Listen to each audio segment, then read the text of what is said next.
Professionals such as doctors and lawyers are well known to resist changes to their work.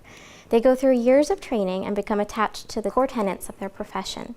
Unsurprisingly, managers therefore struggle to make professionals break from their deeply embedded views. At the same time, professionals are uniquely positioned to discover and put in place useful changes to their work. They are experts at what they do and often know better than anyone else the ins and outs of their jobs. So how can professionals transcend their boundaries and voluntarily break from their ingrained views? And how can managers encourage them to do so?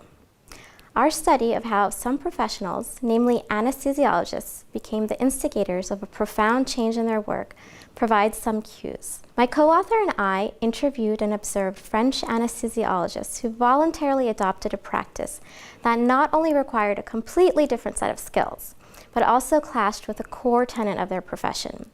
They introduced the novel practice of hypnosis as an anesthesia technique into the operating room. Hypnosis entails using one's voice to put the patient in a state of modified consciousness, and it can replace the use of general anesthesia for certain procedures. Hypnosis went against their profession's views of what was considered legitimate science. Yet they adopted this new practice with no outside pressure to do so.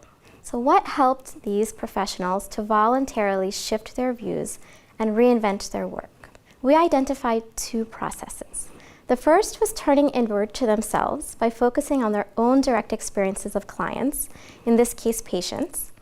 The second was turning outward to clients rather than to their peers. First, turning inward to themselves played an important role for anesthesiologists to start questioning the profession's views. When experimenting with this innovative technique, they began to directly see and feel the benefits to their patients and their work. Second, turning outward to clients' words and feedback was crucial for these anesthesiologists to reassess their profession's views. Doing so helped them to see such a different tool as not only efficient, but also a necessary one to do their jobs well. As they began using hypnosis, for the first time in their careers, patients gave them feedback that truly touched them. Guided by patient feedback, instead of viewing the novel tool as clashing with their professional views, they shifted their views. This dual anchoring on direct experiences and patients' feedback also helped overcome the huge hurdle of getting surgeons to accept the new tool.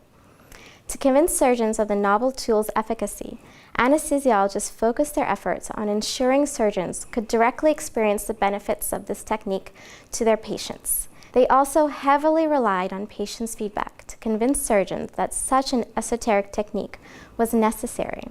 They noted that patients' words were more influential than their own. Straying from the norm, these anesthesiologists are at the forefront of introducing this innovative anesthesia technique to the OR. Our study suggests that managers can encourage professionals to question the status quo and reassess deeply set views of their profession.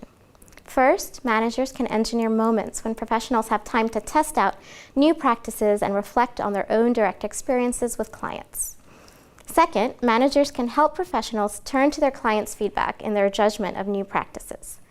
Overall, it can be quite challenging for people to look beyond their professional boundaries. But if they have the encouragement and opportunity to use their own experiences of and relations with clients when assessing their work, it may open the doors to voluntarily reinvent their work.